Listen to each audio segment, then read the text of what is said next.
Deuce and Mo, Deuce and Mo, they tell you what they know.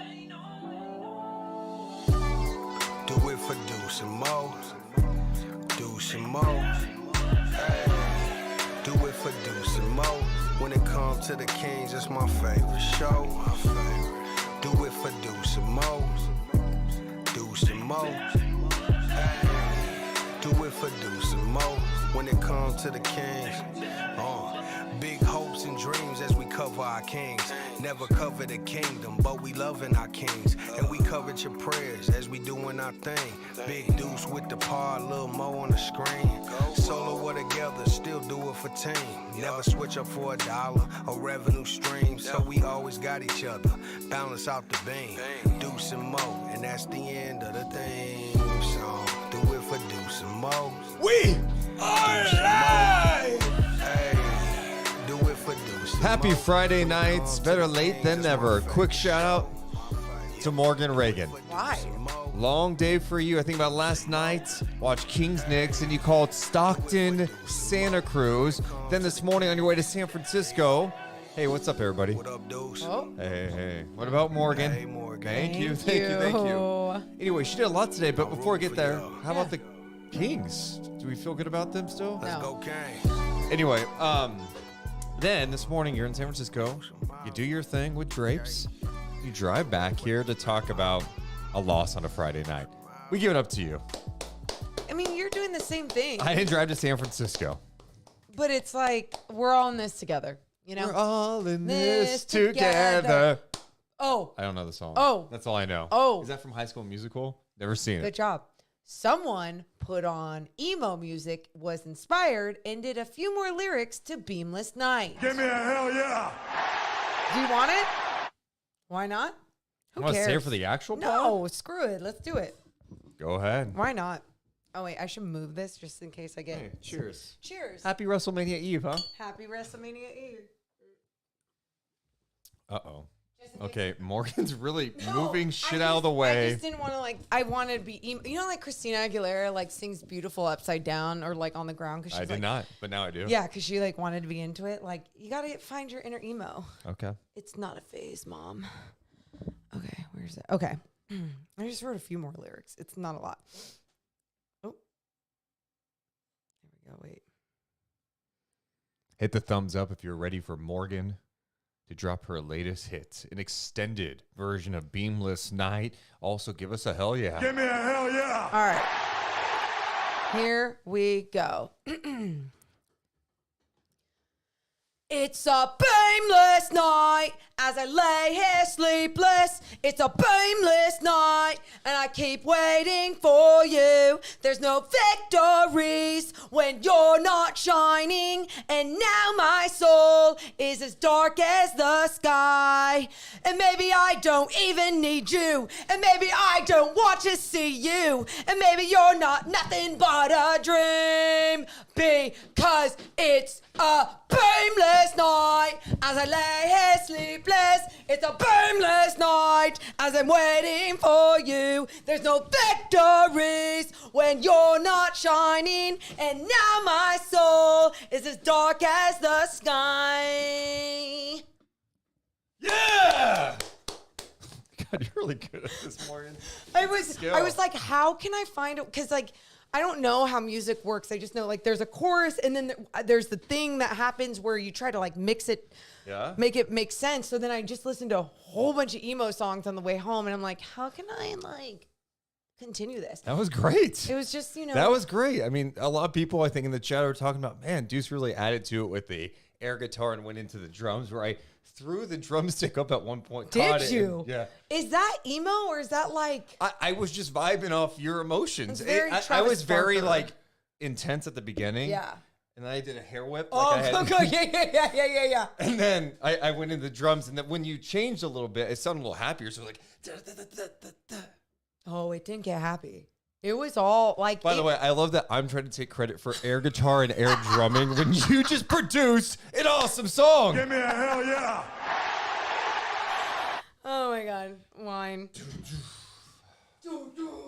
Appreciate the people who are here tonight. Friday night, just finished watching the end of that Iowa game against UConn with some controversy at the end because people were mad about an illegal screen. Hey, I'm sorry. I know the UConn trio that was on TV. I love Diana Taurasi, Sue Burt. Were they being homers? Yeah. Oh! I mean, it was an illegal screen. She leaned into it. It's an illegal screen. It sucks. It was the end of the game. You want to see UConn down 1 after being down 4 with like 30 seconds to go. You're like, oh, I want a chance at a game winner. We all wanted it as sports fans, but it's an interesting dilemma when we get into sports, right? Because all of a sudden we go, well, you can't call that in that situation. I've said this many times. It's like, well, shouldn't the rules just be the same all the time? Yep. And if it's an illegal screen, it's an illegal screen. Or like if you're putting a shot back up as the clock is winding down and you get hit in the face and your name is Colby Jones, like, it's a foul. Yeah, it should have been foul. And you say that. If you say that on social media, say, oh, I mean, well, you should have done this, and this. It's We know. Yes, I know, but he got hit really hard in the face. That's not why they lost. It's not why they lost, but I mean, that it did happen. Call it what it is. Yeah, I mean. Call it what it is. But hey, it wasn't called, so we continue.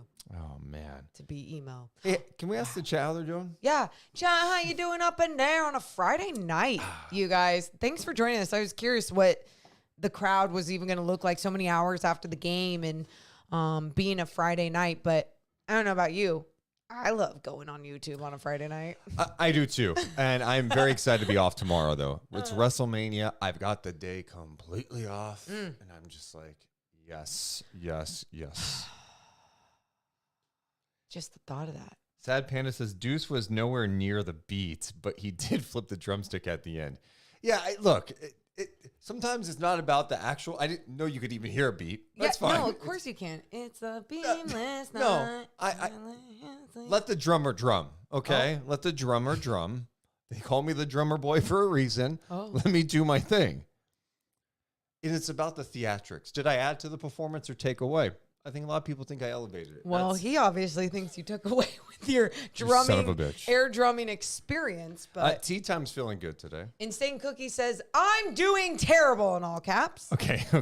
I'm going to talk you guys through this shit tonight because I don't know how you could feel awful. Like, no one likes losing, but really? Like Tea Time, we're an absolute joke. We're so trash.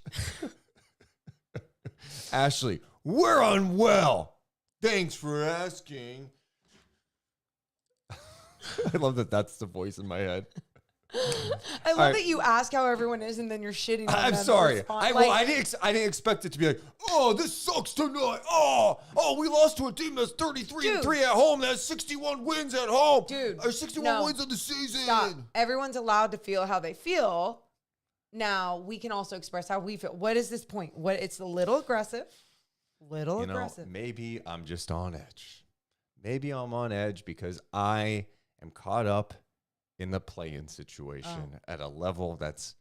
I went from accepting the play-in to now being stressed a little bit about the play-in and the ramifications of these losses and where the Kings are. It's not your average play-in either, so... That's what I'm saying.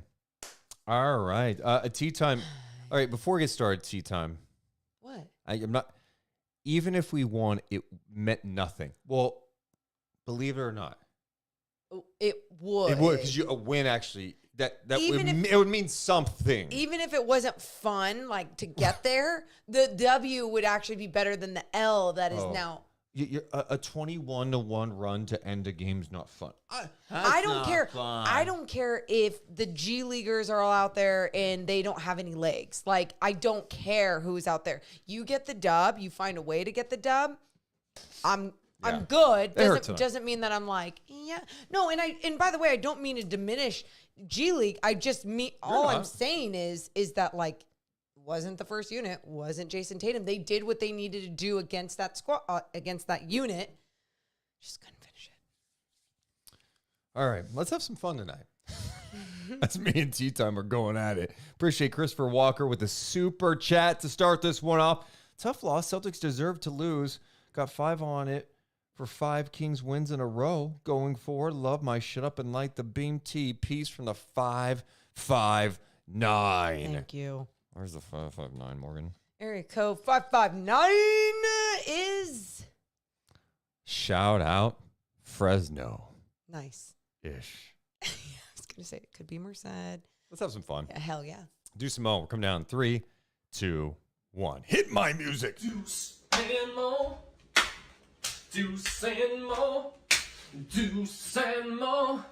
They tell you what they know. Deuce and Mo. Deuce and Mo. Deuce and Mo. The podcast that you know. Hey, welcome into the Deuce and Mo podcast. Recording this on a Friday night. The Kings on the second night have a back-to-back. Take on a Celtics team that has 60 wins on the season. They've got 60 wins for a reason. Now 61 wins. The Kings could not make shots tonight except for De'Aaron Fox. He tried to push the Kings over the top, getting them on a nice big run in the fourth quarter when the Celtics were having their deep bench in the game. The Kings took the lead in this game. They were up 100-99. Some good defense. Keegan Murray couldn't secure a rebound. It's knocked out of his hands, deflected by Sam Hauser. Lands in Tillman's hands. He puts it on the floor. Stop and pop. Midi makes it 101-100. The Kings still had a chance, though. Fox with an incredible look in the mid-range. Missed. Keegan put back. Missed. A great look. Colby second chance. Whacked in the face. No call. Final. Kings lose in Boston tonight. 101-100. They fall to 44-33 on the season. This podcast presented by our friends over at Northwest Exteriors. Check out trustnorthwest.com. I'm Deuce Mason. That's Morgan Reagan. How you doing, Mo? I'm fine. Yeah. It's a Friday night. It is what it is. And now I'm here talking about it. It's amazing for a team, these two teams, right? Completely different spots. Mm-hmm. Boston just got win number 61. They have a 14-game lead on the team that's behind them in second place. Jesus. They're up 14 games, okay? So they're at the point of the season where they're picking guys to rest. Tonight, Derek White, Jaylen Brown, yeah, you're looking nicked up. We'll go ahead and sit you in this one tonight. They decided, even when the Kings got back in this game and made a big push, Joe Mazzulla did not look to his bench to go grab Tatum, to go grab Drew Holiday, to go grab Al Horford or Kristaps Porzingis. Horford, Porzingis, Holiday did not play in the fourth quarter. Tatum played 2 minutes and 36 seconds. He just let that bench unit out there of Pritchard, Tillman, Mikhailuk, Brissett finish that game along with Sam Hauser. And they found a way to get the win. I loved it. I loved it because all I was thinking about for those guys and that experiencing those minutes for those guys, even though they were obviously losing the lead against the Sacramento Kings, you're playing against the Sacramento Kings starting unit for the most part, right? And it just finding a way to battle through and to still get that win for those guys, incredible. And then for the Sacramento Kings, I thought, my one takeaway of being more on a positive note, I guess, would be them doing what they needed to do against that unit. And that was coming back. And I wish it had finished with the W for them, because then it's like, really, we can be talking about, wow, they did what they needed to do. Joe Mazzulla did not go to any of his starting unit. He went to all of his bench guys, G Leaguers, however you want to, put it, define it. And the Kings found a way against that group. Well, they almost found a way. Yeah, it was so close. With 6:06 to go in this game, Morgan, it was 98-79. Well, the Kings ended up making a nice push. It was a 10-0 run. It ballooned. It made it 98-89. Then Fox hits a three. It's 98-92. At this point, there's 2:27 left. I'm going, I wonder if Mazzulla's just going to put his guys back in to get the win. But on the other hand, you're going, for what? Yep. I mean, they have 60 wins. That's an incredible mark. Mm-hmm. They still have the lead. Why risk any type of injury for a game that really doesn't matter? Like, if Boston loses tonight, even the fans in Boston are upset. The media in Boston is not going and losing their minds because they lost to the Kings. They're going, oh, well, the bench guys were in. It doesn't matter. They want to win come June. That's what matters to them. So Barnes hits a three. It's 99-95 with 2 minutes to go. Then Fox, man, 99-97 after a layup. He hits that three to give the Kings the lead, 100-99 with 27 seconds left. A bank three. Fox finished with 40 points in this game. He had 20 in the second quarter. He had 13 in the fourth. In the game, he was 7 of 13 from three. Now, this is where it gets crazy. So it's 27 seconds left. I thought the Kings played some great defense on this possession, Morgan. They were flying around. Sam Hauser puts the ball on the floor.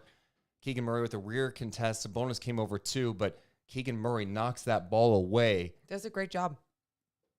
Gets his both hands on the ball, and instead of just bringing it down, where I think it still gets deflected in this situation, but instead of bringing it down, you see his head shift, and he notices De'Aaron Fox, and he decides he's going to go throw it to De'Aaron Fox. Well, Sam Hauser did not give up on the play, deflects the ball, lands in Tillman's hands. Keegan with a hard closeout on him. Tillman gets by, hits a contested midi over Harrison Barnes. The lead goes back to the Celtics, 101-100 with 7.4 to go. What was your view on that play with Keegan? You've seen the replay now. Hey, great defense to start, right? With the way that he didn't allow Hauser to have an easy look at the basket, strips it away. And I'm totally with you, though, in those moments. It's like, you couldn't take one more second to just be like, I need to just corral this rebound. Whatever you want to call it. I just need to make sure I'm grabbing onto this basketball. And this is a prized possession. Can't let go. So you're saying grab it and come down fast. But he was kind of in the air off balance when he caught it. And he's kind of coming down. And as he's coming down, you see him protect that basketball. And or if you're not going to protect it, like get those elbows out, right? Like you're just ready to just be in that triple threat position, whatever. Again, it is what it is. It came down to I mean, who are we to say like he wasn't trying to do that in the timing of Hauser? Oh, good. I'm glad that you're pulling it up. So the swipe. Yep. I mean, you could see and we're showing the replay on the YouTube thing. So the knockaway, the ball is in the air, grabs it. He just shouldn't have turned the throw at the Fox. That's a mistake. Just bring it down. But my point I've said, though, even if he brings it down, Hauser is doing a great job shadowing the ball. I do think Hauser ends up deflecting it. Poking it, something. But even if he pokes at it, does it land in Tillman's hands? You know, this is... And it could have landed somewhere else, and still they could have gotten something. Again, we are just being just so breaking this down little bit by little bit here, even though this isn't why the Kings lost. But in these final few plays, it was how the Kings could have won, right? On the things that they could have done differently right there. It was tough to see. And when Tillman made that shot, now let's go to this. Shot was made. Sabonis is about to take the basketball out, pass it in De'Aaron, and you can just see the coaches are trying to call this timeout. And De'Aaron and Sabonis are like, no. They wanted to push. They wanted to go downhill. And I get it. I understand their thought process with that because the confidence in themselves. And I also understand the thought process of a coach being like, well, no, let's advance the basketball and get a good half-court possession. I get both. I get it. But it sucked that it ended like that. I kind of thought about this. I'm like, would it have been easier to just see the Kings lose by 20? Or was it easier seeing them lose like that? Again, this is where, I don't know. I'm just not going to be overly emotional about them losing to the Celtics. Like, I know. And like no one wants to acknowledge this type of stuff. I'm like, I went into this game going, the Kings are losing tonight. Second, I have a back-to-back against a team who doesn't lose. I saw Jaylen Brown and Derek White not playing. I went, all right, maybe they can make it a game, but this is a good Celtics team. I mean, a great Celtics team. Like, what are we saying? They have 61 wins. They're now 34-3 at home. And so my big takeaway from tonight was I was frustrated by all the missed shots. It seemed like everything was short, and I felt like the Kings were getting great looks. Outside of De'Aaron Fox, no one can make shots consistently. The Kings shot 51 threes in this game, Morgan. They shot 51 threes. They were 17 of 51 from 3. But let's break this out a little bit. Break it out. Fox was 7 of 13 from 3. The rest of the team was 10 for 38. And they got looks. Oh, yeah, This they wasn't did. like, hey, man, they're forcing some shit up. Like, they got good looks tonight. And you say they, Keegan with what? How many misses? 2 of 10. 2 of Keegan, 10. 2 of 10. Davion, 1 of 4. Kessler Edwards, 1 of 4. Davion's looks were so good. Like, those are one that Lyles. he's been making. 1 of 5. Yep. Sasha, he was 2 of 6, and some of the misses he had were wide open in the corner. I think he had 3 misses in the corner that were wide open. So these are great shots. These are shots you want. Harrison Barnes, 2 of 8. He got good looks. So, it's like, hey, you live and die by the 3. There's sometimes I totally feel that way where I get irritated with the team, but I'm like, dude, they were getting these off doing the right things. And when you're doing the right things to generate these looks and you're missing shots, I get annoyed, but I can live with it. So what I did like tonight is they competed and they didn't just fold. They got back in the game. Sure. The stuff at the end is frustrating, but then you have to play perfect in that regard. Yep. And I'm so with you on there's been times where Mike Brown has said, if those shots are open, we want our guys to shoot them. And I'm like, I don't always agree with that. But tonight was one of those nights, like, absolutely, you shoot all those shots. And especially when you have such big bodies like KP in the middle or even Al Horford at times. Yeah. And it felt like these guys were struggling when they did attack the paint and try to maybe attack the rim. So it was nice seeing a lot of those spray threes, the paint touch spray 3, the ball just moving well to get an open 3. I like the way that we saw that. And I love the way that shots were starting to be made in that second quarter when they started going back on a run. Like that was second quarter, right? Yeah. That was nice to see from the Sacramento Kings. So like for so many punches by this really good team, by the Celtics, it was nice to see these moments from the Kings. There was a lot. I feel like I was most annoyed in the first quarter. Oh, yeah, the first quarter, where at the halfway mark of the quarter, 6:31 ago, I noted this. It was 6-3 Sacramento. Boston was 1 of 10, 0 for 6 from 3 with 3 turnovers. Sacramento was 2 of 9, 1 of 5 from 3 with 3 turnovers. So at the end of 1, then Boston, of course, they start 1 of 10. Then they make 9 of their next 10 shots. It's 27-15 after 1. In the second quarter, that's when De'Aaron got it going on absolute fire. And it was knocking down threes, but it was also attacking. If you looked at his shot chart in that second quarter, you go, oh, he's in the paint. Yep. He's got the mid-range. Oh, and he's hitting threes. He hit a couple of nice threes over Horford. Just got him on a little move, step back. He was 8 of 10 in that second quarter. He knocked down 4 of 5 from 3, 20 points for him. And at the half, Sacramento was able to cut it to 4, 54-50. One of my favorite things was when he was seeking out Horford, right? Because he felt confident in being able to shoot that shot over him. He felt like Horford was going to give him the space that he needed because he was like, I got to respect his drive, but also I have to use my length to maybe get somewhere with his shot. And I felt like his length wasn't a threat for De'Aaron Fox beyond the arc, and that's why he felt good shooting that shot over him. So I know we're bouncing around a little bit because we're talking about the frustration, some of the missed shots, but then it's 101-100. The Kings have the ball. You mentioned Fox and Sabonis are like, oh, don't call a timeout. The Kings elect to call a timeout. Fox is able to get a great look. And it's a great look. the shots he made tonight, you're going, how did he miss this one? Like, this was the one that you think he nails, and the Kings maybe escape with a win. He misses it. Keegan has a chance, offensive rebound, misses on the putback. Keegan had made some of those early on in this game, too. Keegan did have 11 rebounds tonight, which is Nice. good. He had a double-double, 10 points, 11 rebounds, but the shooting was just completely off for him on the second half of back-to-back. And then Colby Jones had that third chance opportunity. Mikhailuk absolutely just hits him right in the face. Should have been a foul. And I understand it. People are going to go, well, I mean, you can't make that call in that situation. If it's Steph Curry, you're making that call. Yeah. I mean, and this was not like when you watch when you saw it live and you watch the replay, you're not going, oh, that was marginal contact. Like, no, he got whacked in the face. Yeah. And that should have been a foul. I'm not going to sit here and act like I'm beyond heated over this. Uh-huh. The game wasn't lost because of that possession, okay? The game wasn't lost because Keegan didn't secure the rebound. There's 18 billion things that happened tonight. Missed shots, the missed free throws. Sabonis missing key free throws, right? So, like, all these things add up, and what's it result in? You lose a game, and you had your chance. You had your chance because Missoula was going to gift wrap you this and go, we're going to leave our bench guys in. You're going to make a run, and we're going to let them try to figure it out. And if we lose, who cares? Like, Boston had nothing to lose. Except gaining experience for those guys.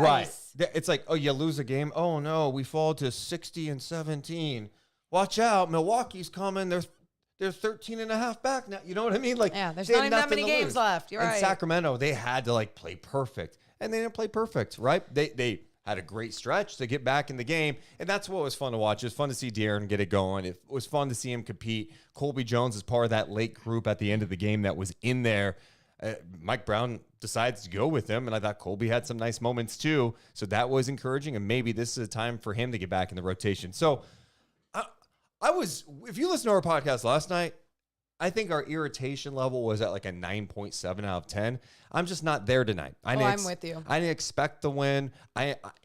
It's a tough thing to do to win in Boston. They had their chances, and they missed a ton of shots. Last night against the Knicks, I was expecting more of the same type of play that we saw in that first matchup, and that was truly matching their physicality, their tone, and it was not matched. It was matched for a second, for a quarter and a half, and then it was just like, let go, done. The blitzes, we already talked about Josh Hart in the paint, all the things, which, by the way, the Knicks lost to the Bulls tonight, which is even more annoying. I know.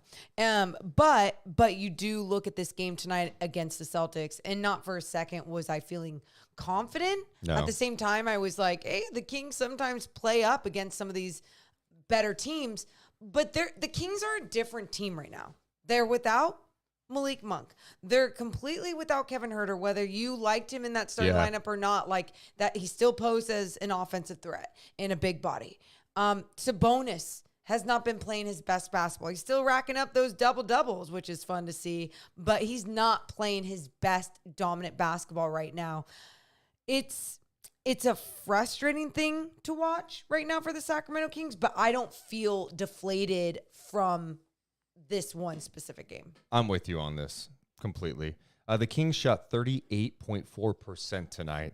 That was their fifth worst shooting percentage of the season tonight. They were 17 of 51 from three, 7 of 13 from the free throw line. So the shots weren't falling. They did have 20 second chance points to the Celtics 8. I would say some of the frustration for me tonight, though, not only some of the missed shots, you had some amazing looks. Sabonis did have a double-double. He had 16 points, 16 rebounds, 6 assists. Now 73 double-doubles on the season, the most since Moses Malone in the 1982-83 season. But man, they are just packing the paint against him, and he's struggling. I felt like, if anything, the thing that jumped out to me early in the first quarter, not just from him, but from everyone after that slow start, was the indecisiveness of the Kings against the length. Oh, my right? God. That's why that first quarter was frustrating. So indecisive. The first half of that quarter, you're like, guys, do they have 5 Victor Wembanyama's down there? Like, go at these guys a little bit. Make them work. The Kings were completely indecisive, and I felt like that improved as the game went on for Sacramento, but for Sabonis, I felt like, I don't know if he's in a funk right now, what's going on, but he feels very indecisive down there. His focus has shifted down there. And when I say that, I remember there was times, even at practice, that we would see him practicing that one turnaround off of one leg with Doug Christie, right? Like, they'd be practicing off on the side, and he felt like he was doing 100 of those shots. And what it would do is allow him to create that space and not power through some of these long arms all the time. But it feels like when he is getting it deep, he's going. And he sometimes shouldn't be going and putting the ball on the floor, because then everyone claps. And then when he is getting it at the high post or at the nail or just somewhere a little bit in that higher range, he's choosing to look for a little jumper and or to create for someone else. Where I would love to see, instead of a dribble all the way down to attack the rim, I would love to see a dribble to create that, maybe that contact that you want to create with that big or whoever, so then you can find that. He has beautiful beautiful footwork, find that way to get that turnaround one-footed jumper, one-footed floater, like whatever you want to call it. I've seen him do that, create that space with some of these other bigs in there, and I just haven't seen that in a while. Well, you saw against the Knicks too, and you're going to see this, especially come play-in time or if the Kings get to the playoffs. Teams are going to say, go ahead and beat us. We'll give you the right. Are you going to go right? And we've seen this in the playoffs before. Hell, we've seen this in the regular season where teams have dared Josh Giddey, shoot the three. We invite you. Or last year during the playoffs when the Warriors were like, Sabonis, you don't have the confidence in the mid-range shot. Your hand's messed up. You're not going to shoot it. Go ahead. We're not even going to guard you. And last night you saw it with Hartenstein where the Knicks were just giving him right. And he wasn't taking it. Nope. And so my point with that is people, he doesn't have a right. Here's the thing. He does. It's not nearly as strong as his left, duh. I mean, he's going with what's comfortable for him, just like a lot of players. But he has it. He needs to be confident with it. If they're going to give him that, you are good enough. I mean, you've seen him finish with the right before. I've seen it with my own eyes. He can do it. He's just got to do it. You know, something else, too, that was just really annoying, and that's, more talking about Sabonis in the offensive end, but the defensive end, someone mentioned in our chat, how many times did the Celtics do that screen and then they'd slip? They'd slip the screen, right? And he even said at one point it felt like two people were setting a screen and they both slipped because it was just so open every single time. And it wasn't just open because of their length, and their ability to be like, hey, throw it up and I got this and there's no help here. It was like the Kings were always a second too late. They're like, do I hedge on this moment that, hedge the ball and slow them down? Or do I get back on my guy that might be rolling or might be slipping? And again, there was just so much indecisiveness going on there that it was very confusing as to like why they weren't locked in and engaged even on that end of the floor, on both ends of the floor. Well, Boston did shoot the ball well, though. They were 42% shooting. Yeah. They were 12 of 44 from three, 27% in this game. No, in the shooting, I mean, of course, it was great shooting, but like those moments. I'm saying it's not good shooting. Oh, I'm sorry, not good shooting. I'm sorry, I was talking about the presence of not being felt on some of those slips and everything, though. Like, it was some of the easier shots that they were making in the paint. How many points did they finish in the paint? 38. Not a crazy number. They were 19 of 29, though. Yeah, it's so crazy when you do look back at these numbers, but there were so many moments where it felt like everything was simplified for them. Like, it wasn't difficult for them. The presence wasn't being felt from the Sacramento Kings defense. I even thought the way that they were swinging the ball around and then Peyton Pritchard would just knock down a deflating three. I believe he was 5 of 10 from beyond the arc. And it just felt like even though when they weren't playing their best basketball, they were still the obvious better team out there. And that, to me, was very frustrating. I think the other thing, too, that is a bit concerning, not just from this game, you look at the three-point percentage again, 33% for Sacramento. Mm-hmm. Their three-point shooting has just not been as good this year. And that's going to impact things for Sabonis, too. That's going to impact things for Fox. It's going to impact things with the spacing, okay? Keegan hasn't shot as well consistently this year. We know about Herter. Monk's, 35%-ish. Like, it just hasn't been the same. And now you're missing some shooting out there.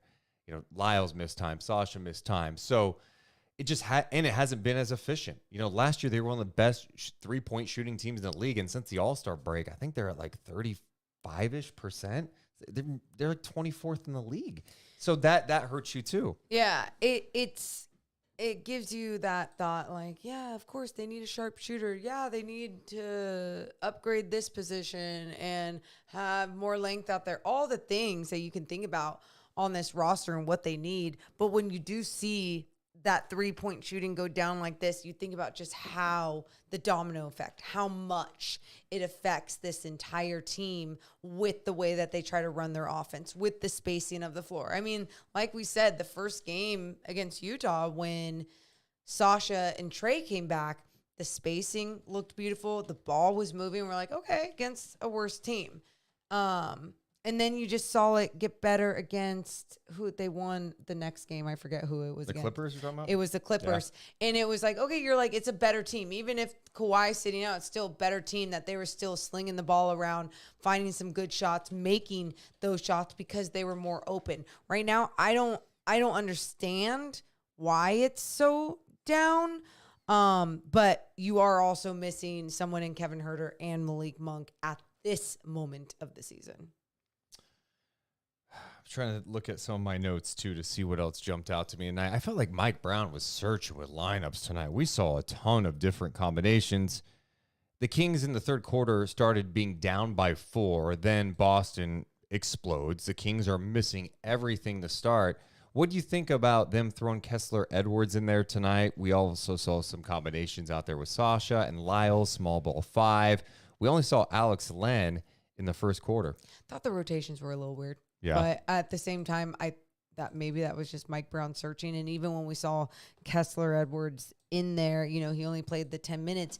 There was times it's not that he looked lost. He looked confused on what needed to be done. There was specifically one of the first plays in the first quarter where he was on Tatum. Sabonis was on Porzingis, and Porzingis came over to screen. Kessler Edwards went under the screen, which was actually fine because Sabonis was hedging, but Sabonis didn't bounce back on Porzingis. Davion Mitchell was not far enough over the nail area of the floor, so he couldn't recover in time to get on Porzingis. But what I didn't like, it was in my mind, it was like Kessler and Sabonis not communicating and not knowing what exactly needed to be accomplished, even in that situation up beyond the arc. KP with a 3. Damn. Yeah, I do like him getting some minutes. I felt like they could have used him against the Knicks a little bit, but, mistakes are going to happen too out there. I want to look at one note. How are the Kings shooting on wide open threes this year? The Sacramento Kings, wow, they're 4th in the NBA in wide open 3-point attempts. Cool. They get 21.5 wide open attempts a game.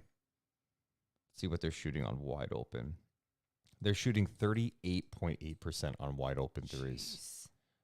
For context, the Celtics, number 1 in the league, they're shooting 42% on those.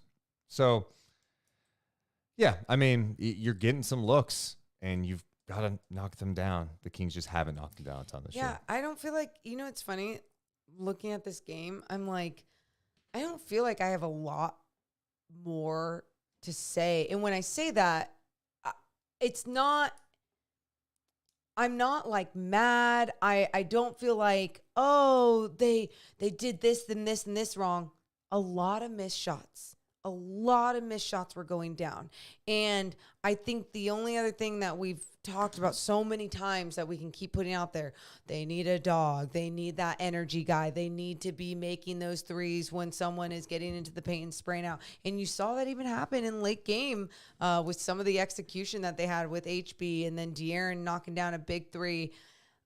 But like when you don't rally back and finish it all the way to get the W, it's just kind of like, I'm just with 2 more games left on this road trip. So the Kings lose this one 101-100. The road trip continues Sunday against the Nets. They wrap things up on the road against OKC before coming home for the Pelicans, Suns, and Blazers. And the Pelicans Suns is back-to-back. That's a back-to-back? No, it's not. Yeah. No, it's not. 11th, You're making that 11th up. and 12th. I'm glad you're saying that, but I think you're making it up. That's cute. It's a back-to-back. What is the league doing to us? Well, that 5th game, remember, was added because of all the in-season tournament shit, and I'm going to tell you how I'm really feeling tonight about where the Kings stand in the standings. Okay. Because so many people tonight, the Warriors almost beat the Mavs tonight. The Mavs end up hanging on and winning thanks to PJ Washington at the end of the game. Klay Thompson missed a jumper late. But everyone's like, oh, man, Dallas, they won. Could have caught them. I've given up on the top 6. Yep. I'm not even thinking about the top 6. I'm thinking about that 7th spot. I'm thinking about staying in 7 or 8. 7 or 8 is great, but like... No. It's simple. 7 being greedy? If Okay. you land in 9 or 10, you have to win twice to get into the playoffs. 7th, it gives you an opportunity to win one game and be And in. But, Yeah, 7 but or if 8. you lose, 7 or 8, you win, you're in. you lose. You get to play another game. You get another chance. That's how I look at it. If you're in Get 9, another chance. but if you're in 9 or 10, you have to win too. Yeah. No, thank you. I'm good on that. And But- especially with everyone that's there. And this is what's so tough. So, like, we can get mad about the Knicks loss or tonight's loss. Oh, they should have had it at the end. No, this is why you're mad about the Washington loss, Detroit loss, Charlotte, Portland. The list goes on where you're going, you should have won those games. Because if you win those games, we're not having this conversation right now. We're going, oh, man, they lost to the Celtics tonight. That's tough. But at least they're in the top 6. But now, with 5 games to go, you are tied with the Lakers after tonight. Luckily, the Kings have the tiebreaker on the Lakers. The Kings are in 8th. They're 1 game behind the Pelicans now, who are in 7th. These two teams do play again, but the Pelicans have the tiebreaker. The Suns hammered Minnesota tonight. Yeah. So Minnesota loses. So the Suns are in 7th. I'm just going to refresh it. Yeah, that Suns are in 7th. The Kings are 2 games behind. The Suns are in 7th. Yes, I messed it up. Sorry. Yeah. God There we damn it. go. The Pelicans are in 7th. The Suns are in 6th. The Kings are 2 games behind the Suns. The Mavs are now in 5th. Sacramento is 3 games behind them. So go ahead and throw away that situation. If you're Sacramento, you got to finish in 7 or 8. You can. A 9-10 thing is devastating. Now, let's also be honest about this. If it holds the way it is right now, you have to go on the road to beat the Pelicans to get in. You lose, okay, you get to go home. But the Pelicans. but then you have to go home to Sacramento and play either the LA Lakers or the Golden State Warriors. What is this? Win and you're in. You lose, your season's over and you don't make the playoffs. I'm stressed again. Yeah, why would you just stress me out? It's like, no. And here's the thing. You don't have to be stressed out about it. If anything, you just look at it like a movie. Don't you get stressed during movies? Isn't that your thing? Oh, I anyway? get anxiety during movies. Okay, so don't be like Deuce. I guess if you are a movie person and you enjoy the thriller, you enjoy the story and the drama, like, enjoy it. Just enjoy it. Enjoy the angles. Enjoy if there's a Steph Curry angle. Enjoy if there's a LeBron in a Lakers jersey angle. Because it is what it is. That's where they're at. They have done this to themselves. Nobody else did this. Yep. And it sucks. It sucks. Well, if you want any good news tonight, Shane in the chat, Malik Monk's biggest fan, says, hey, Malik Monk may not be done. Well, this came out today. Chris Biederman, from the Sacramento Bee, asked Monk, who is traveling with Sacramento, about a remark made by the Kings broadcaster Mark Jones on ESPN during Wednesday's Celtics OKC game. Jones said Monk is pressing to return even earlier than the 4 to 6 week timeline. Of course. Monk said, I really can't tell you that being so early with the injury, but it's feeling good. That's what I can say. Aww. Monk also told Biederman he feels great and better than expected after suffering an MCL sprain in the first quarter of that loss to the Mavs 107-103 last Friday.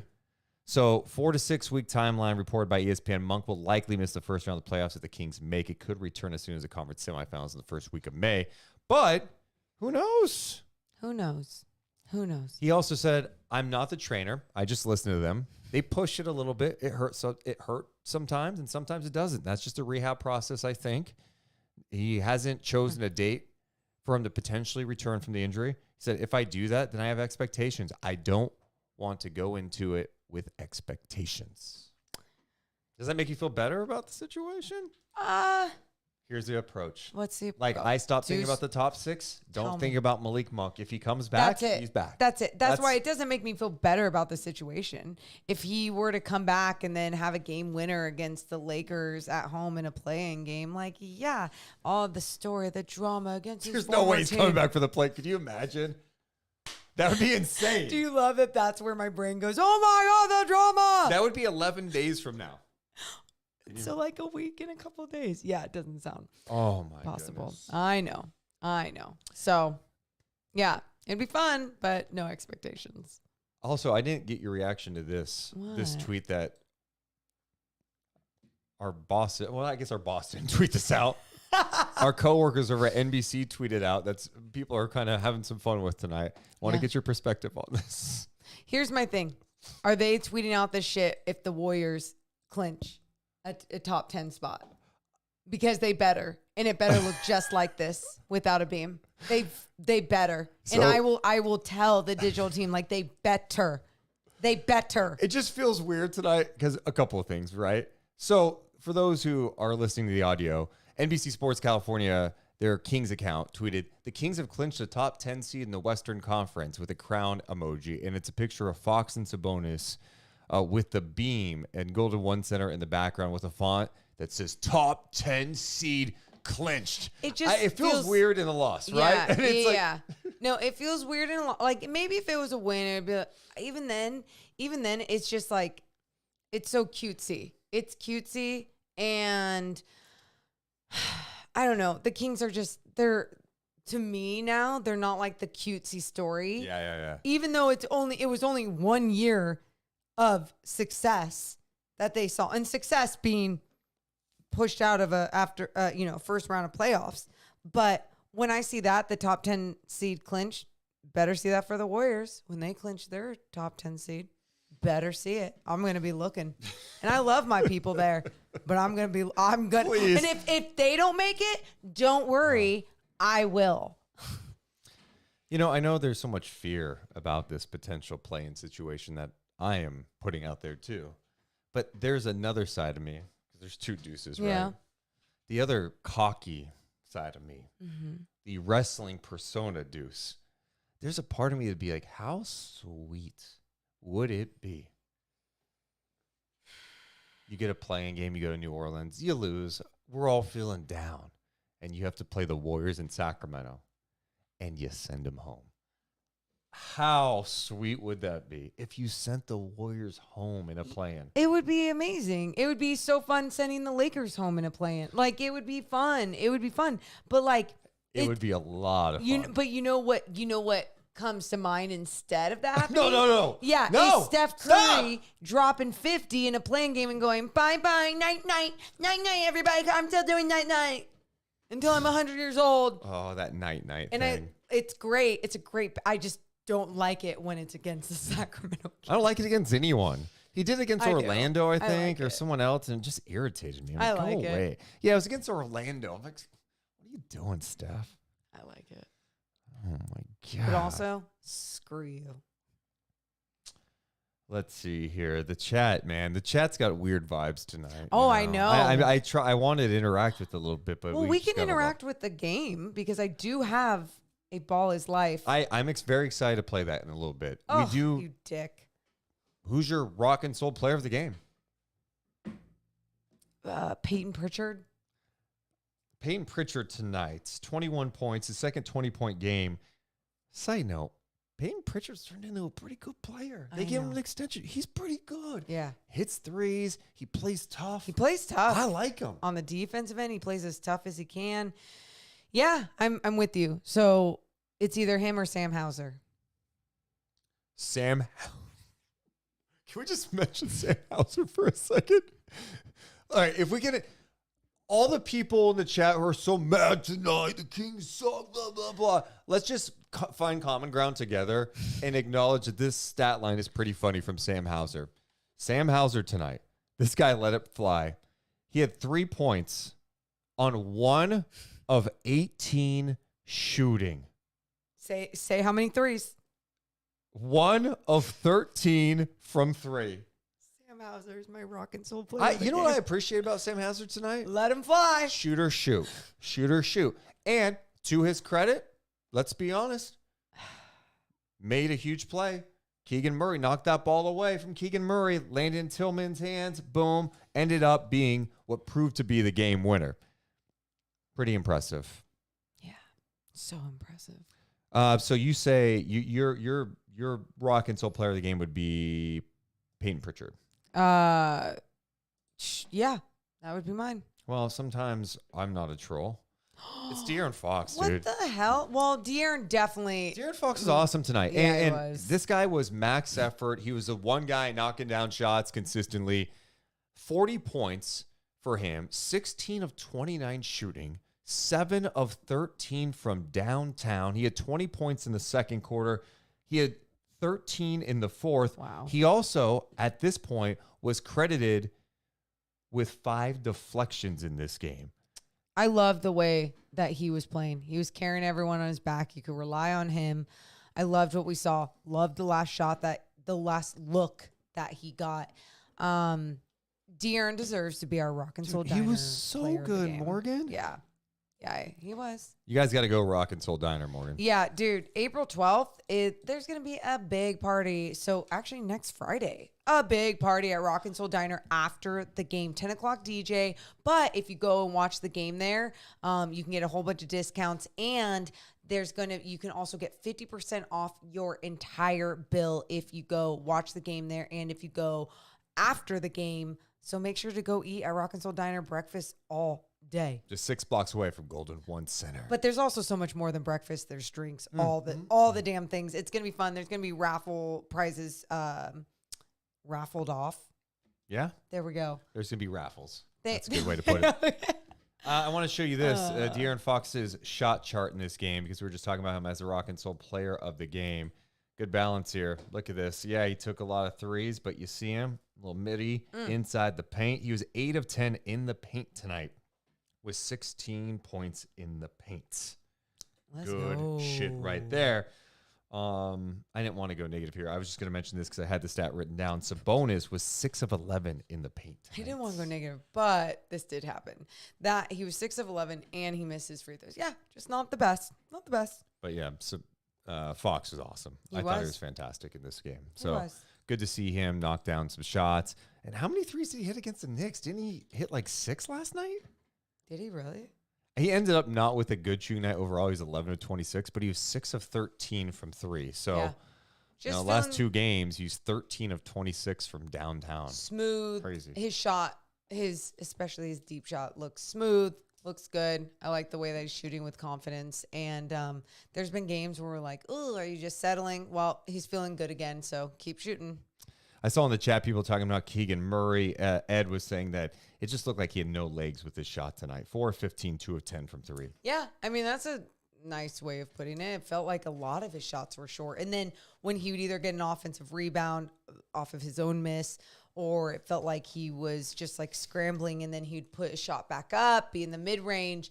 It was nice. It was a floater, whatever. He needed to keep attacking. He needed to keep just getting as close as he could in creating. He finished with 10 points, 11 rebounds. He had 4 assists, too. Hey, Keegan Murray. So rough shooting night for playmaker. him, and that play late where he just grabs that rebound, be a little stronger with it. Maybe it doesn't get deflected. Do you have a moment of the game? Presented by Sharif Jewelers. I think it was De'Aaron just second quarter. It was a second quarter barrage, and they needed it because they scored 15 points in the first. It was just no specific moment stands out to me, but I think the moment was the second quarter run. Yep. With De'Aaron just being hot, being on fire. Davion had a few nice drives there as well. Like the confidence was just beaming with everyone. So I like those guys playing together too. I do too. And Davion's been so much more confident. I know he missed some of his threes tonight that were open. Great looks for him. He's been knocking them down, just not tonight. But yeah, so that the Sharif Jewelers moment of the game, De'Aaron Fox in that second quarter really going off. Well, this podcast is always presented by our friends over at Northwest Exteriors. You need new windows for your house. There's no better place to go than Northwest Exteriors. They've been in Sacramento forever. Everybody who works there has been there for like 16 plus years. They've got a showroom in Rancho Cordova. You can check out all the windows for yourself. Pick out the right ones that will save you money on your energy bill, increase the value of your home, and you're going to feel safer. It's going to make your house feel amazing. Yeah, it's just make sure you go check them out. Get a free quote today. Because Morgan, Simply the best. Trust Northwest. What if we made that into an emo song? how would it sound?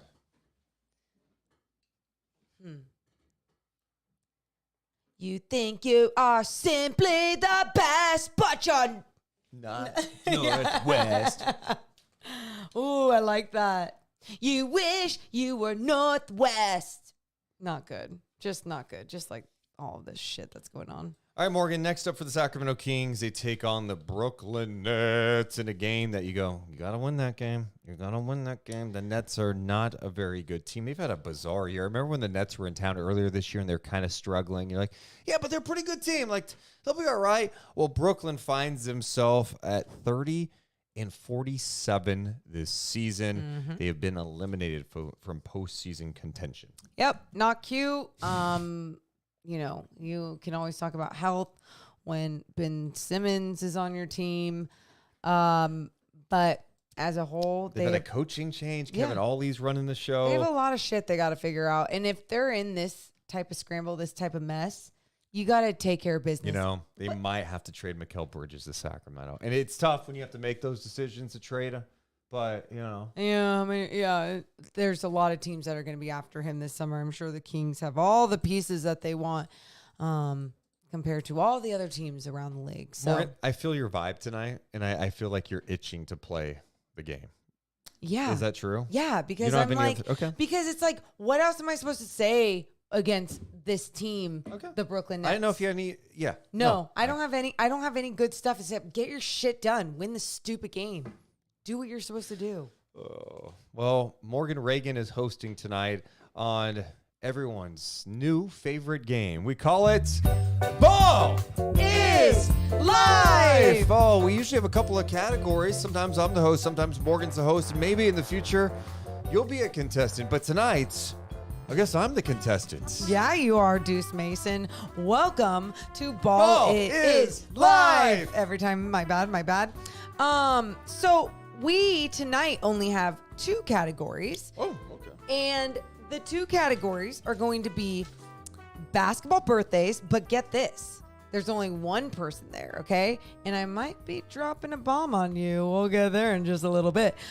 Plus, the other category, fill in the stat sheet. Now, fill in the stat sheet. This portion of the game is presented by Will Z Stats. Support his work on Twitter and Threads. Why do I say that? Well, because I, one, do not have the time to look up all these stats that Will Z knows how to look up. And he digs deep. He makes it fun. Few of these, I copy and pasted, so I haven't even read through the entire fill in the stat section presented by Will Z. So, do you want basketball birthdays or fill in the stat sheet first? You know, I'm feeling tonight on a Friday night like some basketball birthdays. Okay. Basketball birthdays. Yeah. This guy, Steven Jackson. And I'm not going to name the teams that he played for. Why? Do we have a bomb sound or We anything? do not have one. Okay, let's go. But you want like a give me break? Yeah. Some breaking news? Breaking news. You also have to do who he played for. So Steven Jackson, how old is he? 1, because it is his birthday today. And 2, who did he play for, Deuce Mason? Ooh, I threw a little curveball at you. Steven Jackson, the host of All the Smoke, with our good buddy Matt Barnes. Amazing. Steven Jackson, wow. Man, it's been a while since he's been in the league. I'm going to say Steven Jackson is... I'm going to say he is 45 today. Well, within 2. How old is he? 46. That's within 2. That counts, baby. I get a point. You get 1 point, but now it is time for who he played for. So I have to name all the teams he played on in the NBA. Okay. Yes. Indiana. Ding. Oh. Thank you. San Antonio.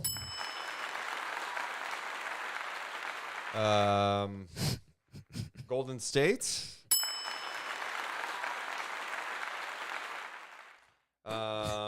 Atlanta. Okay, this is where it gets interesting for Stack. My guy Stack.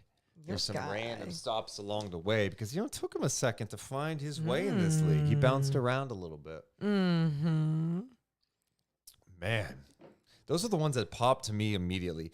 I just need to throw one thing out. I'm not going to ask for help from the crowd yet. Okay.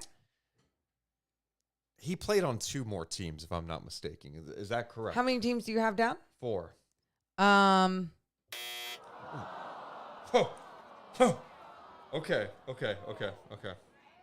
I know.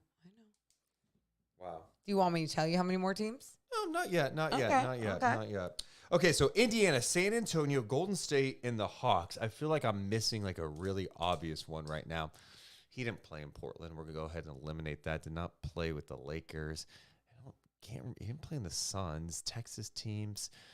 There's like a part of me that's like he had like some random stint with Dallas, but I'm not ready to commit there quite yet.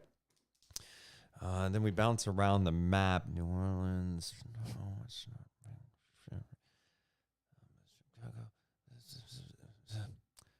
God, there's like one where he went there and got out of there quick.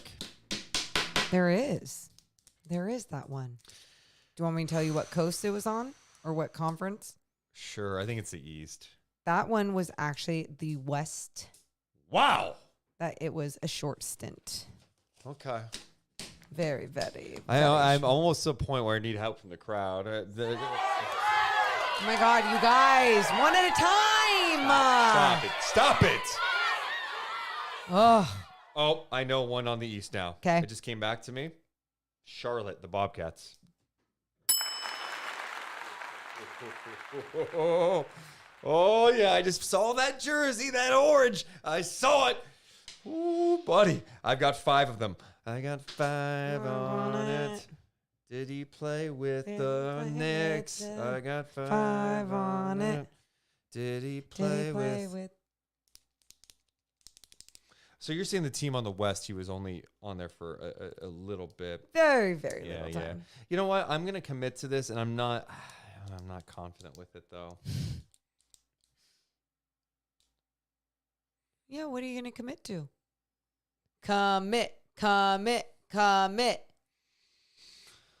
Houston. I know. It's okay. I don't know why I said Houston.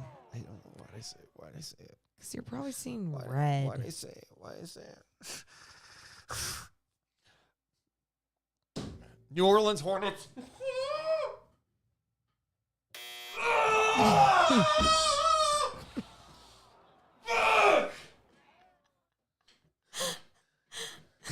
I only get 1 more. And there's how many more teams? So, how many do you have? I've got 5. 1, 2, 3, 4, 5. Indiana, San Antonio, Golden State, Atlanta, Charlotte. There's 3 more. Dude. All right, now I'm just gonna start throwing them. I don't know. I don't know them, so I'm gonna say Chicago. I'm over. I lost. All right. So the teams are Golden State Warriors, San Antonio Spurs, Indiana Pacers, Charlotte Bobcats, Atlanta Hawks. I got all those. So New Jersey Nets, Fuck, he played on the Nets. That's right. In New Jersey. Milwaukee Bucks, No recollection of him playing in Milwaukee. Would never have gotten that. I shouldn't have gotten the Nets one. I should have gotten Nets. LA Clippers. 9 games. What year was that? That was his final year, 2013-14. Dude, the ones that always get you are the ones at the end. Well, Dude, gotta so do I'll better. say this. I would never have gotten the Clippers one, Uh-huh. and I wouldn't have got the Milwaukee one. I should have gotten the Nets. I picture him in a Nets uniform. Well, Not a good outing for me. I think you know what time it is. Is it filling the stat sheet time? It is time to fill in the stat sheet. Now, there are going to be questions. This first one is going to be a multiple choice question. Which of these statements is not true? Note, all stats before tonight's game. Okay. A. Domas Sabonis is leading the league in both screen assists and screen assist points. B. De'Aaron Fox leads the Kings in floater area field goal percentage, minimum 50 attempts. Oh, he's getting deep. And C. Since the All-Star break, Keon Ellis leads the Kings in three-point percentage, minimum 20 attempts. And D, Keegan Murray has made 3 times as many mid-range field goals this season than he did last season. Which of these statements is not true? It's Friday, right? It's Friday. I'm going to say this. It's Friday. It's after 10 o'clock. I know people listen to this later. Will Z, with all due respect, fuck you, man. This is hard. This is fucking hard. You've dropped 3 F-bombs. Morgan. True. I wrote these down, so I just want to make sure. One of these is not true. Which of these statements is not true? And the 4 are Sabonis leads the league in screen assists and screen assist points. Fox leads the Kings in floater area field goal percentage. Keon Ellis's 3-point percentage is the highest on the team since the All-Star break. And Keegan has knocked down 3 times as many middies as he did last year. Correct. Which one's not true? You can call me the basketball mind all you want, but We're not calling you. Okay. So, A, B, C, or D? Which one's not true? God. Okay, I know D is true. Keegan Murray has 3 times as many middies. That's definitely an area of his game. Good job. He's 50 of 124, which makes him at 40.3% this season. 16 of 45 last season, which would put him at 35.6%.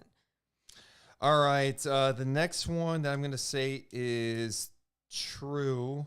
Keon Ellis' 3-point percentage. The All-Star break is highest on the team. True. Keon is shooting 44.8%, and Davion is second at 44.2%. And I'm going to say the one that's false here. Okay. The final two. The final two are Sabonis screen assists and screen assist points lead the NBA, and Fox leads the Kings in floater area field goal percentage. I'm going to say Fox is not true. Yes!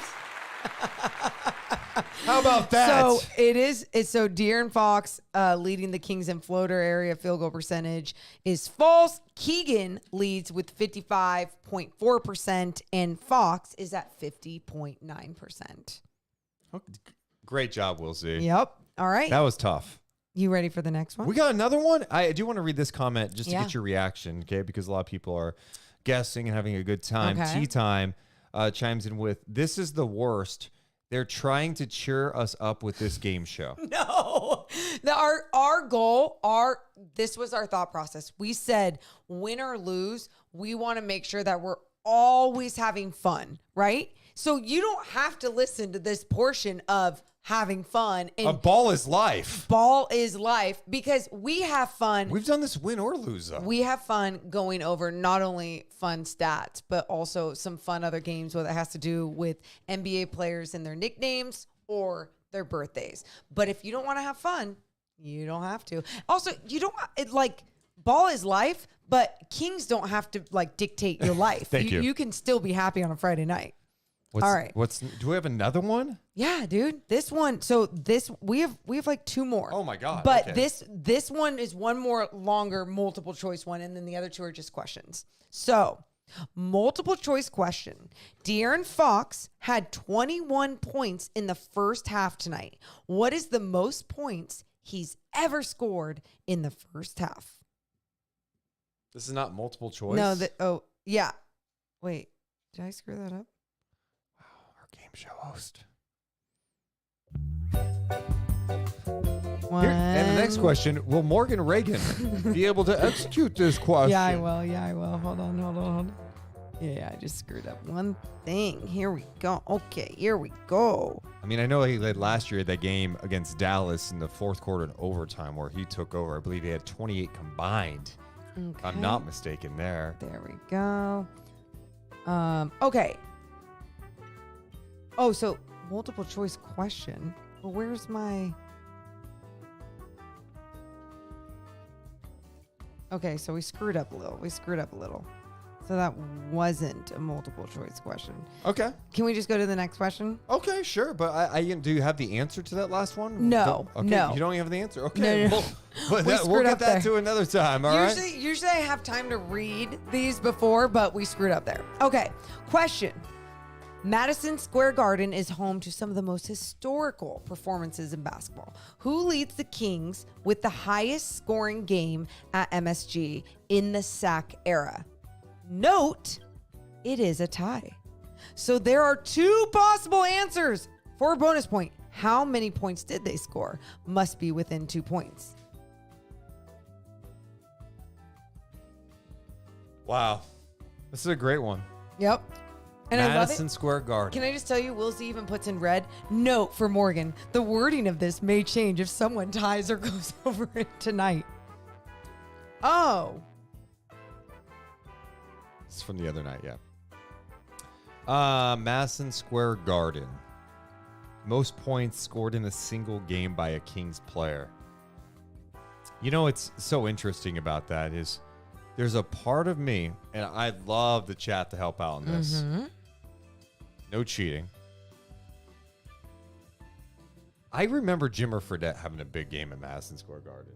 Okay. And I don't know if it was enough to qualify, but I do remember Jimmer Fredette getting oohs and ahs Okay. from the fans in New York City. So it's a tie, though. I get it. 2. I get it, Sac but I era. was just trying to name one. That's fine. Wow. Are hints allowed? Let's see. Yeah. Okay. One at a time.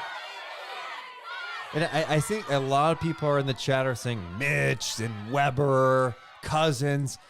I like where you guys are going with it. I just think it's too obvious, right? Like, and I think that this is going to be one that's going to surprise us a little bit. Like that, could it be a Kevin Martin? I don't remember a Kevin Martin game like that, but it could be. Someone saying Quincy Doobie. Dude, I think Doobie had a big game in New York too. And maybe it was only big for him and he had like 16 points. Man. What's the hint? The hint is one was a teammate of Chris Webber's. Wow. Okay. Helps. I mean, that's a good hint. Cool. Played with like 700 guys here. So it's a hint. I mean, Well, I'll tell you who it wasn't. Doug Christie. what if it was? That'd be kind of funny. Just a quick story. The other game, I'm sitting on the court before the game, like I always do to watch warm-ups, and Doug Christie's doing his work out there waiting for the next player to come out who he works with. And so he's just taking like middies, and he's knocking down mid-range shots. I'm like, take a three. You won't make it. He goes out there. Doug must have missed like 4 straight threes. He was trying And so hard. I felt so bad. I'm like, wait, Deuce Mason is getting in your head, Doug? Like, what are we doing? What are we doing? Okay. Now, too many distractions. I think my answer for this, you're just going to go with one that could shoot the rock. The guy played a ton of minutes, as we learned, right? 40 minutes a night, I believe, in that 03-04 season. I'm going to go with the sharpshooter, Peja Stojakovic. Do you want to get the other one? I do want the other one. You said Jimmer? Yes. I said that's a possibility. I know that was my final answer. Is it kind of a random one? Do I need to answer that? You don't have to. So it's not Jimmer. Although now, because I don't want people, let's see, Jimmer Fredette versus the Knicks. Why are you looking this up? I just want to see what Jimmer. Oh, yeah. How about this? The headline, Jimmer Fredette and Rudy Gay lead the Kings to a win over the Knicks 106-101. Jimmer Fredette in the game had 24 points off the bench in 27 minutes. See?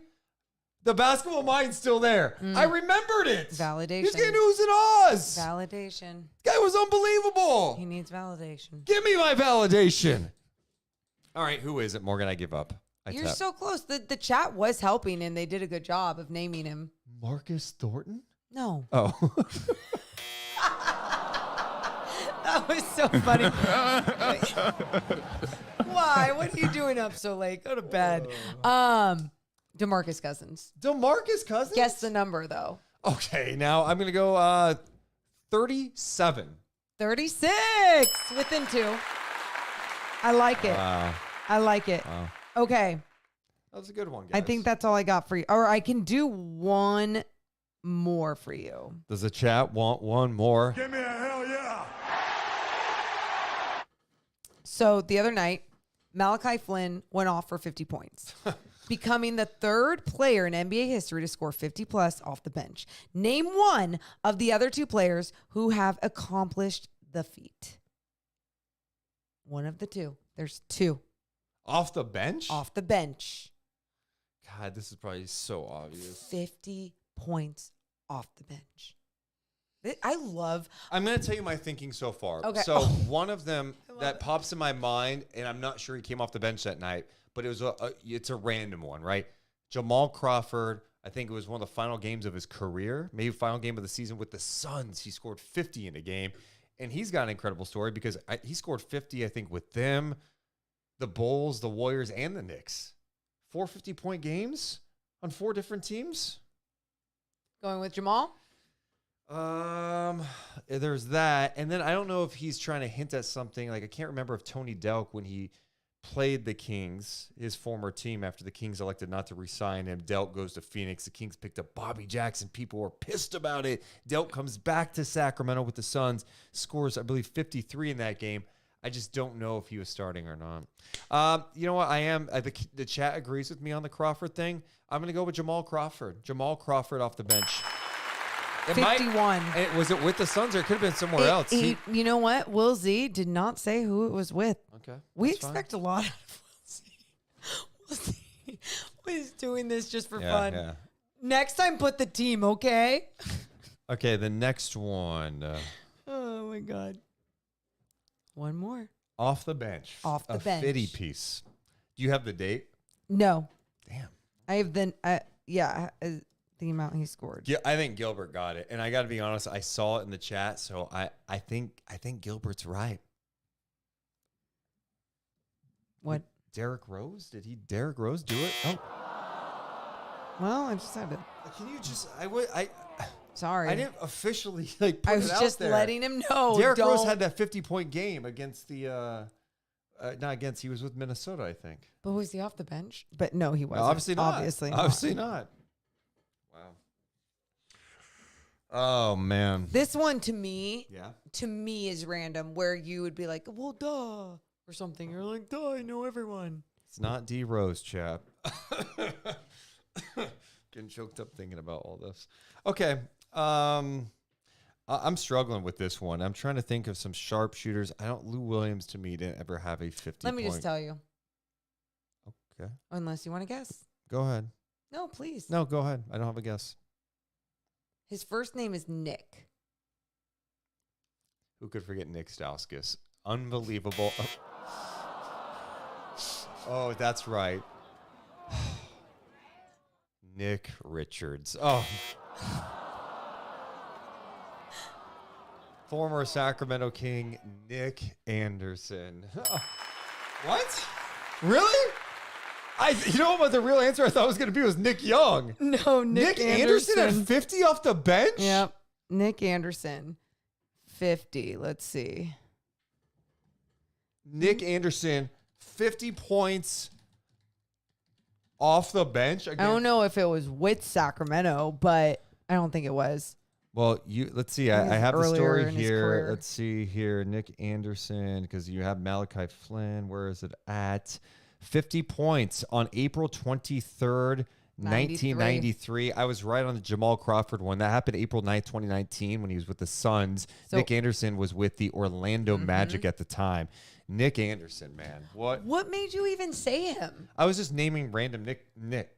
That's so funny. And Nick Anderson came to mind. He played for the Kings, of course. They ended up He played for okay, 2 seasons. Nick the Brick. Nick the Brick. Yeah, he was not in shape in Sacramento. Was not a good fit. Ended up being involved in one of the biggest Kings trades ever. Nick Anderson and Jason Williams to Memphis in exchange for Mike Bibby and Brent Price. Your memory, the way you retain, I love that. Like Nick Anderson even came up just because I said Nick. Like that's a very common name.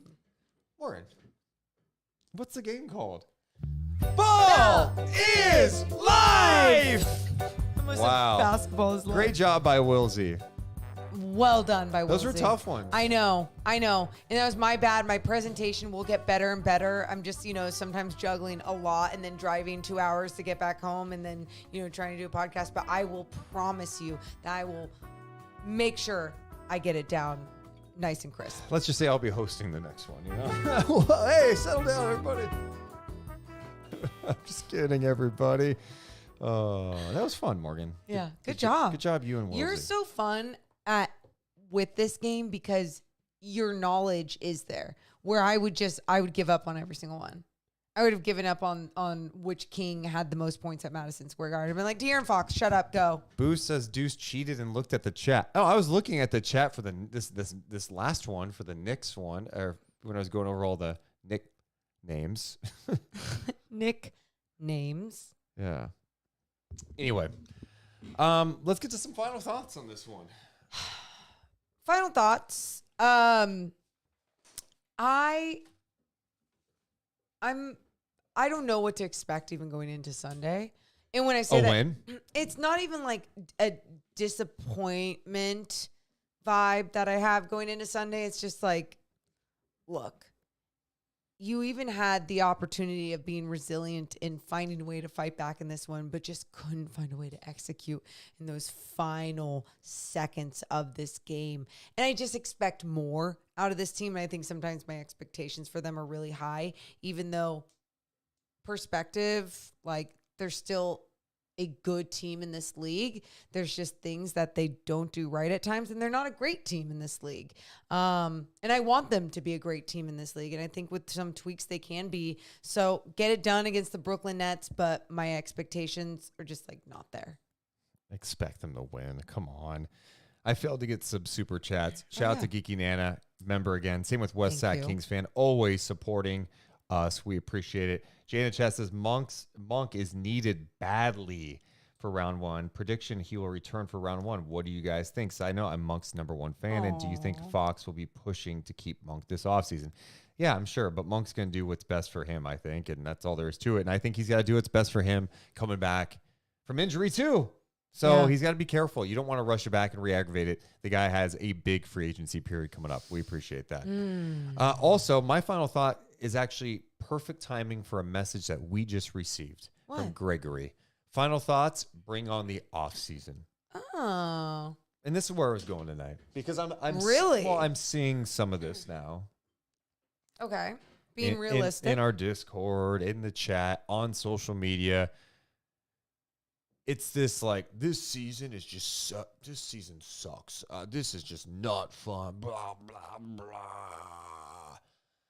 I'm just going to challenge you. Hey, we do podcasts after every game, win or lose. There have been some nights I'm not excited to come on to do a podcast. It's not fun to talk about some of the tough times.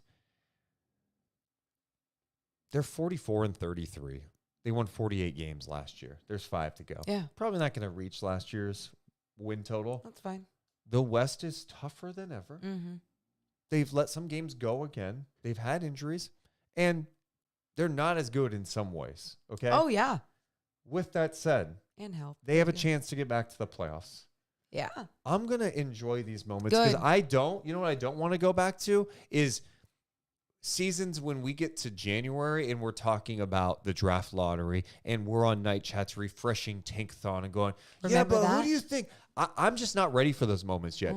So Love it. I can acknowledge the weaknesses. I can acknowledge the issues. I can acknowledge all this shit. But I'm also going to just go, you know what? I'm just going to enjoy this ride and hope that this team gets a playoff series.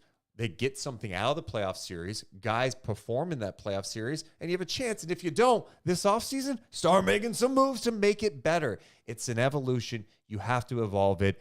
I'm going to enjoy the journey that we're on because we had 16 years of dog shit. I love that perspective. And I mean, it protects your energy, it protects your mental health. And it just protects like what this really is. It's sports. It's supposed to be fun. So enjoy the good times. Even if they had got the win tonight, it would have been way more fun celebrating a W. It doesn't mean all the other bad shit still didn't happen. Right. Like, we would still be talking about all of it, but it's just more fun to celebrate a win. And that's why I think having that perspective of the fun times and the good times to really hone in on, and just when there is good basketball happening. Felix says that's a loser's mentality. Oh, God. Felix? Felix is top 10. He might be top 10, one of the worst commenters when things are going bad. No, worst commenter. Like, I feel bad for this guy. Like, No, you know does he have the worst life? Like, honestly, I feel bad. Like, no, because the way you look at things in life and the way that he looks at things, I go, What? You should not watch sports. You shouldn't do a lot of things. You really should. Like, why should I go to the gym? I'm not going to get stronger after one time. Bah! Like, it's just like everything is so dark and gloomy. Just like, I don't know, smell a rose. Like, look up at the sun, sniff some fresh air. My God. That's why I said enjoy last year, man. Dude. Success isn't linear. It's gonna be It's up just, and down. the thinking to me is just like so bizarre. I'm like, unless he's like 13 years old, then I'd be like, okay, like I get it. But even if he's like in his 20s, I'd be like, what? What are you doing? He's an adult, Morgan. Well, then shit, Felix. Like, not the way to live, bud. Let's go to therapy together. I got you. Sack Up says, this is why the play-in sucks. I don't know. I mean, I think it's made more teams like lock in and chase something where some teams may have tapped out earlier. And I think that's the problem is like, it sucks from this standpoint. You're right. In a normal year, you're like, we're the 8th seed right now. We feel like we're in a good position. Yeah. But also, technically, you wouldn't, right? Because you're tied with the Lakers at this point. You'd still have to perform. So it is what it is. I think the play-in ultimately has been great. It's not fun for the teams that are in it, but we've also seen teams in the play-in advance. Weren't the Lakers a play-in team last year? Got to the conference finals. The Miami Heat advanced to the NBA finals. I don't expect that at all from the Sacramento Kings. No. But it doesn't have to mean it's all over. It's all doom and gloom. I was asked this the other day on a Knicks podcast. Yeah. What would be considered a disappointment to you this year for the Kings? And I said, if they get bounced in the play-in. Okay, that's fair. And he's like, so if they get to the playoffs and lose in the first round, that's fine. You're fine with it? I'm like, yes. Now, would I be fine with it next year? No. But I'm understanding the process. But there's no one that could say to me, hey, they went to the play and got bounced. Great year. No, it would be extremely disappointing if the Kings made the playoffs and then did not make it the next year. That's disappointing. Whether the West is better or not, that would be beyond disappointing. I'm completely with you on that. And again, it's just, you're still expecting things to evolve and to see growth. Yeah. But you guys, again, I'm not going to lose the 10 pounds I gained this season in 1 week. It's going to take a lot of months. And if I don't do something each day to get better at it, yes, this is something I've been facing, then like, it's not going to happen. What? Why? So why are you flexing when I'm talking about my anxiety with my weight gain? Because I was just noting that since the All-Star break, I've been locked in, dude. I've been going like every day. Well, not every day, like 4 times a week. She's down and she needs like someone to help her. You're in the gym too. You're fine. Enjoy the journey. But that's the thing. It's a journey. And you have to like be physical specimens. Okay. Or have fast metabolisms like all these stupid men out here. But the point is like you got to work through the process. It's always going to be the ups and downs. You got to work through it. Just like my weight gain. Good luck on your journey. Also, enjoy WrestleMania tomorrow. I can't wait for night 1 of WrestleMania. The final boss and the tribal chief. Oh. They are going to destroy Stardust and Seth Rollins. They're going to show them why they are guys who belong on the indies. Okay. Some guys are main eventers. They transcend the sport. Those 2 men, the most electrifying man in sports entertainment 20 years ago And today, the great one, the people's champion, The Rock, and now the man that's been holding the universal belt for a lifetime, the tribal chief. We're going to tomorrow night on the couch in Philly, around the world watching, acknowledge him. Woo! What are you selling me right now? He's selling you WWE. Everyone knows Propaganda. WrestleMania is tomorrow. Everybody knows. Oh my God. And by the way, you guys are all sweet. I'm not looking for compliments, but two, like there's nothing wrong with weight gain. My point is it's very normal, but it's like mine is unhealthy. And so that's why it's just like, You look great. it's not about how I look. Like I don't even give a shit. It's just like I want to fit into the pants I bought and I want to be healthy. I want my heart to pump the right way. I want my blood to be good. I want those things to be good. And they're not with the little bit that I've been gaining. Well, you could talk about your weight. David saying, pretty sure Deuce colored his hair. I did not color my hair, no. If anything, you're probably noticing I got my hair cut and maybe, my Show the side is fade. really short compared to the top. No. Also, maybe our lighting too. Yeah. It could be the lighting. Yeah, we have a little different lighting. Oof. Man, my hair looks good too. Okay. We appreciate you guys so much for hanging out with us tonight. We'll be back live coming up Sunday night. We'll be live following Kings and Nets. That'll be another late night one because Morgan's going to be coming back from San Francisco, or no? Yeah. Be late for that one too. We love you guys so much. Thanks for hanging out with us, but we gots to go. You all have a wonderful rest of your night. We'll see you Sunday. Bye.